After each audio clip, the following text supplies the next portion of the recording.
السلام عليكم ورحمة الله وبركاته. أهلا بكم في قناة هدى سويت. ازيكم يا حبايبي؟ عاملين ايه؟ وحشتوني وحشتوني وحشتوني من الفيديو اللي فات. قبل ما نعمل اي حاجة انزلي يا حبيبتي صلي على النبي في الكومنتات عليه افضل الصلاة والسلام، وحط اللايك عشان انت بتتفرجي على الفيديو بتنسي تحط اللايك. اول حاجة كده انا بعتذر لكم لان اتأخرت عليكم، معلش والله النت عندنا كان بعافية شوية. هنعمل مع بعض النهاردة 3 تورت عرض. تورتة العرض اللي انا بنزلها عرض تحفة بسم الله ما شاء الله، اول ما بنزله على الجروب بيشتغل على طول وبيجيب لي شغل الحمد لله. وهنعمل تورته بناتي حلوة قوي. تورته العرض دي انا بعملها في صينية مقاس 22. الصينية دي بحط فيها 400 جرام دقيق سبونج واربع بيضات وتلت كوباية مية ومعلقة كبيرة محسن جل، واضربهم في العجان لحد ما يدينا قوام كده زي قوام الكريم شانتيه. وبعد كده احطهم في الصينيه دي بتديني تورتتين لانها بتديني 4 طبقات. الاربع طبقات الاربع طبقات هعملهم تورتتين عرض. هنعمل معانا هنا اول واحده، هعمل معاكم واحده بس. انا محتاجه النهارده 3 تورت عرض. انا عملت صينيتين، واحده هتديني 4 طبقات، هاخد منها 3 طبقات واعمل تورته، وهيتبقى منها طبقه، وانا كان عندي طبقه في التلاجة، فهعمل منها يعني من طبقه من هنا وطبقه من هنا هعمل تورته العرض. يا رب تكون المعلومه واصله لكم. يبقى اول حاجه معانا هنا هنعمل تورته عرض. التورته دي يا حبايبي انا بطلعها ب150 جنيه.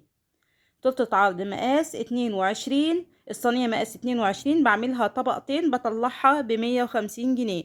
بسم الله ما شاء الله شغالة عندي كويس. عملت منها أشكال كتير جدا. الشكل دوت اللي هتشوفوه دلوقتي هو شكل غير الأشكال اللي بعملها قبل كده، بس أنا كان عندي كمية سبونج. يعني أنا لما بشغل الفرن يا حبايب قلبي مش بحط صينية واحدة وأقوم يعني مشغلة الفرن عليها، لأ. انا حتى لو عندي اوردر واحد مطلوب مني بقوم مشغله الفرن كده كده، بقوم عامله كذا صينيه واحطها في الفرن. واكتر مقاس ماشي عندي اللي هو مقاس 22، فبيبقى عندي كميه سبونج كويسه بحطها في التلاجة. اهم حاجه بس تحطيها في كيس وتقفلي عليها التلاجة، تقفلي عليها الكيس وتحطيها في التلاجة. بتقعد ما بيجرالهاش اي حاجه، يعني تقعد لحد حتى اسبوعين 3 ما يجرالهاش اي حاجه طالما انتي حطها في كيس وقافله عليها كويس عشان خاطر الاسبونج بينشف. فانا كنت عامله كميه سبونج، يعني عامله كميه وحطها في التلاجة. فرحت منزله العرض ده والحمد لله يعني مشي الحمد لله. واتطلب مني كذا تورته. اليوم دوت اللي هو كان تاني يوم نزلت فيه العرض على الجروب بتاعي، طلب مني 3 تورت. وبعدها برضو الطلب تاني زي ما احنا شايفين بسم الله ما شاء الله. التورته طبقتين بس عاليه زي ما انتوا شايفين. عملت دريبات كده بجناش الشوكولاته. انا عملتها بالجناش لاني عارفه ان ناس كتير قوي بتحب الشوكولاته. دايما لما تنزلي اي عرض لازم تحطي فيه حاجه فيها شوكولاته، لان الشوكولاته دي بتغري الناس جدا وناس كتير قوي بتحب الشوكولاته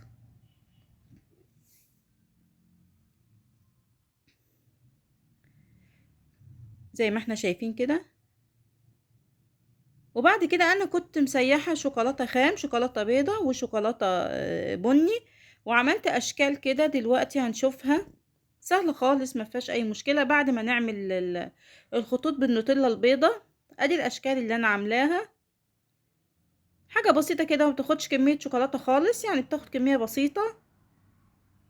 وبمشي على الشوكولاته البني بشوكولاته بيضه، شكلها بصراحه كان حلو قوي. وطبعا اول ما نزلت على الجروب شكلها يعني اغرى الناس.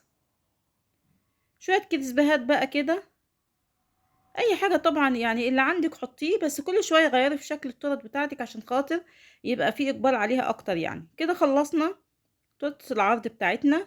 طبعا انا عملت 3 تورت زي ما قلت لكم.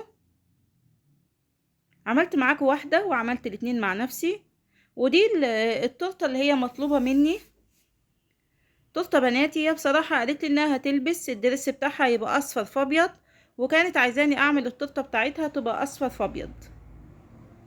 عملتها وشكلها كان حلو قوي. انا عملت الشكل ده قبل كده، عملت الديزاين ده قبل كده. بصراحة ما كانش عندي وقت يعني افكر، وما كانش فيا دماغ افكر ان انا اعمل ديزاين جديد. فرحت جايبة الديزاين ده ورحت عاملاه، وكان شكله تحفة والحمد لله عجبها قوي. التورته دي هنعملها 3 طبقات. عادي يعني، احنا كل الطرق بتاعتنا بتبقى 3 طبقات، الا طرق العرض بتبقى طبقتين بس.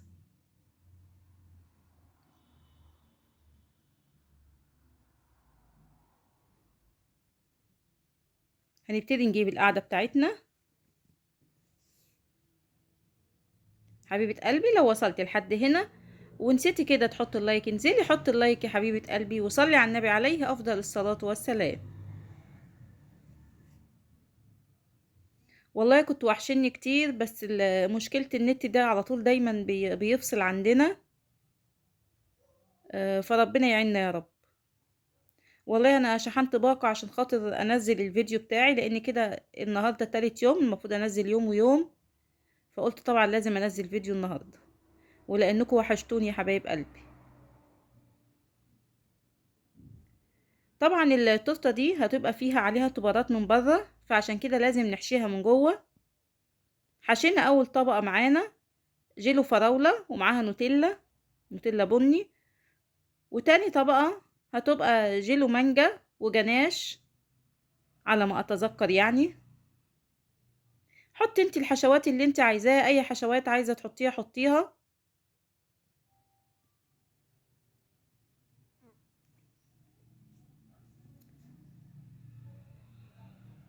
التورته دي بتاخد لها حوالي كوبايه الا ربع كريمه، او كوبايه، عشان خاطر الروزيتات اللي انت هتعمليها او هتعملي اشكال. حطينا تاني طبقة معانا جيلو مانجا ونوتيلا بيضة. بسم الله ما شاء الله طلعت عالية. لما الاسبونج بتاعك بيبقى حلو ومستوي حلو، الطبقات بتبقى عالية وتبقى ماسكة نفسيها، غير طبعا لما الاسبونج بتاعك ما بيبقاش حلو. هنبتدي نجلس التورته بتاعتنا.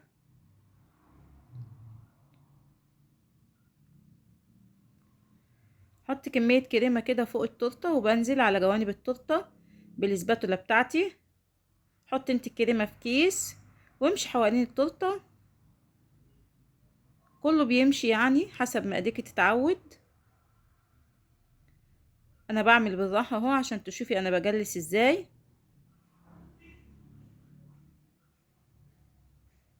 طبعا القعدة الدوارة بتفرق كتير، يعني لما بتبقى القعدة الدوارة بتاعتك حلوة بتسهل عليك التزيين. بصراحة انا كان عندي الاول القعدة اللي هي البيضة اللي احنا كلنا جبناها، رخمة قوي وما بتمشيش، انما القعدة دي بصراحة حلوة. يعني انصح اي حد هيشتغل في الشغل دوت يجيبها. انا قعدت فترة شغالة بالقعدة البيضة، وبعدين جبت القعدة دي، بس بصراحة دي افضل كتير واحسن كتير، يعني بتسهل عليا، لان اكترية شغلنا بيبقى انت بتتحكمي بالقعدة اكتر ما بتتحكمي بايدك. عملت كده الكريمة الصفرة دي عشان زي ما قلت لكم، هي قالت لي الدريس اللي هتلبسه اصفر فابيض، فهي كانت عايزة التورته بتاعتها تبقى اصفر فابيض.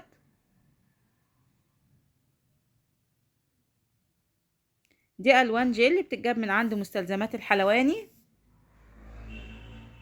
بتجيبي بقى كذا لون، بتجيبي الاحمر والاصفر والاخضر، بتروحي تجيبي كده كذا واحد يفضل عندك، عشان خاطر لو طلب منك تورته الوان زي كده ما تحتسيش ويبقى عندك الالوان بتاعتك. هبتدي كده اعمل بالسباتولا، بعد كده اجيب السكرابر بتاعي. سهله خالص وشكلها كان حلو قوي.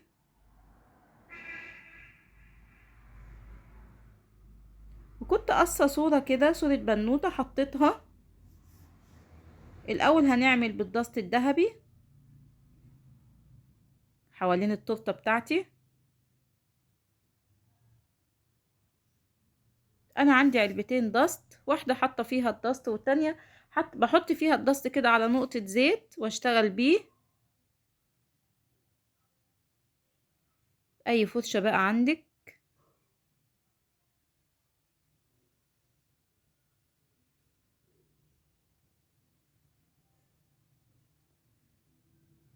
ومن فوق هبتدي اعمل روزيتات من فوق كده.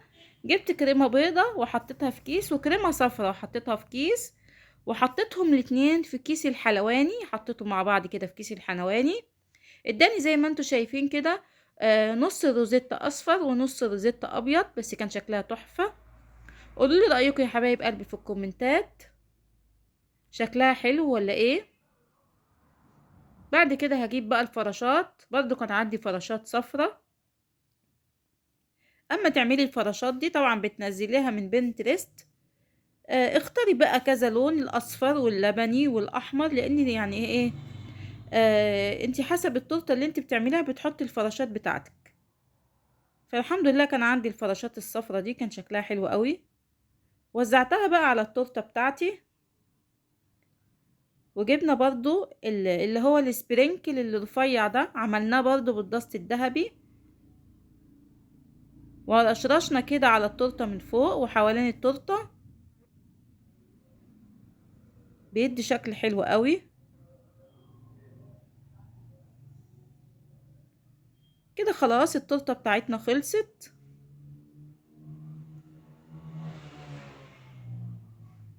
ايه رأيكم فيها يا حبايب قلبي؟